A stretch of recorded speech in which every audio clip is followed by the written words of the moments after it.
எடுத்துக்கலாம். பொரிகடலை வந்து தாராளமாக ஒரு 3/4 கப் எடுத்துருக்கிறேன். அதாவது வெங்காயம் வந்து 1/2 கப் தான் இருந்தது. அதை விட ஜாஸ்தியாகவே நம்ம பொரிகடலை எடுக்கணும். இந்த பொரிகடலை இதில் போட்டுடலாம். போட்டுட்டு இந்த வதக்கி வச்ச வெங்காயத்தையும் இதில் சேர்த்துடலாம். இப்போ பாருங்கள், தண்ணி ஊற்றாமல் ஒரு 2-3 சுற்று சுற்றிருக்கேன்.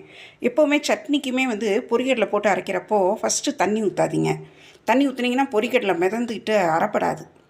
ஸோ இப்போவும் பாருங்கள் 1-2 பொரிகடலை முழுசாக தெரியுது. மற்றபடிக்கு கொஞ்சம் ஓரளவுக்கு அரைச்சிருச்சு. இப்போ நல்லா தேவையான அளவு தண்ணி விட்டு நம்ம அரைச்சிடலாம்.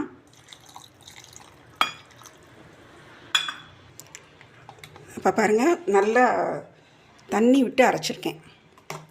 இன்னும் கூட நம்ம லிக்விடாக வேணும்னா வச்சுக்கலாம். ஏன்னா இதோட பச்சை மிளகாய் வந்து நம்ம கொஞ்சம் கூட சேர்க்கணும்ல. கொஞ்சம் பச்சை மிளகாய் காரம் முன்னாடி இருக்கும்.